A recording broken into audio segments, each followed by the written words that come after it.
सभी भक्तजनों को जय श्री कृष्ण। श्री शौनक जी ने पूछा, सूत जी, सर्वज्ञ एवं सर्वशक्तिमान व्यास भगवान ने नारद जी का अभिप्राय सुन लिया, फिर उनके चले जाने पर उन्होंने क्या किया? श्री सूत जी ने कहा, ब्रह्म नदी सरस्वती के पश्चिम तट पर शम्य प्रास नाम का एक आश्रम है। वहां ऋषियों के यज्ञ चलते ही रहते हैं। वहीं व्यास जी का अपना आश्रम है।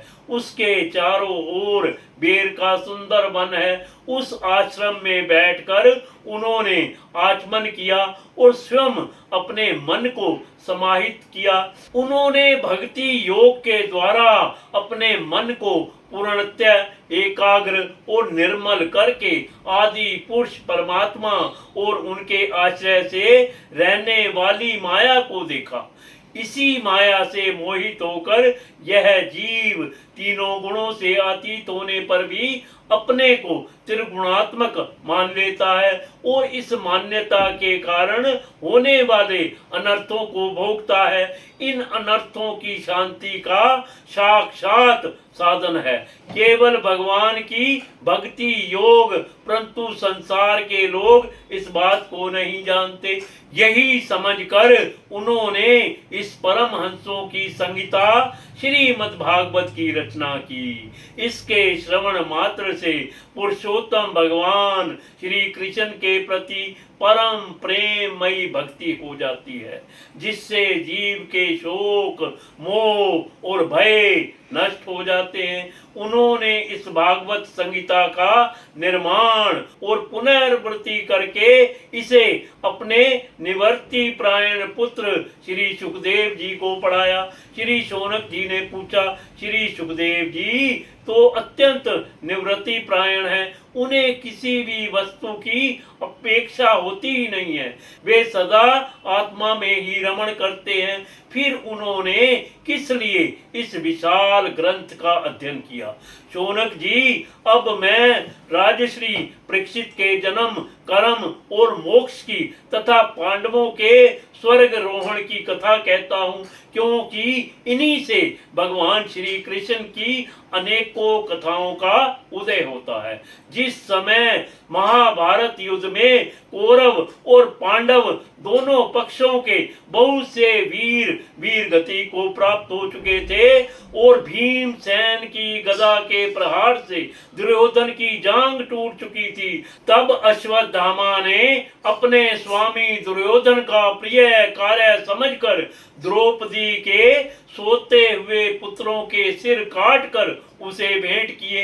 यह घटना दुर्योधन को भी अप्रिय ही लगी, क्योंकि ऐसे नीच कर्म की सभी निंदा करते हैं। उन बालकों की माता द्रौपदी अपने पुत्रों का निधन सुनकर अत्यंत दुखी हो गई।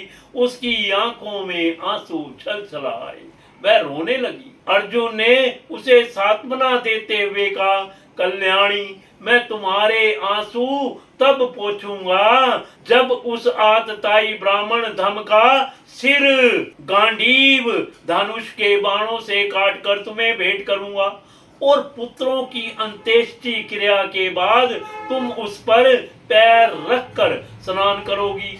अर्जुन ने इन मीठी और विचित्र बातों से द्रौपदी को सांत्वना दी और अपने मित्र भगवान श्री कृष्ण की सलाह से उन्हें सारथी बनाकर कवच धारण कर अपने भयानक गांडीव धनुष को लेकर वे रथ पर सवार हुए तथा गुरु पुत्र अश्वत्थामा के पीछे दौड़ पड़े। बच्चों की हत्या से अश्वत्थामा का भी मन उद्विग्न हो गया था। जब उसने दूर से ही देखा कि अर्जुन मेरी ओर झपटे हुए आ रहे हैं, तब वह अपने प्राणों की रक्षा के लिए पृथ्वी पर जहां तक भाग सकता था रुद्र से भयभीत सूर्य की भांति भागता रहा।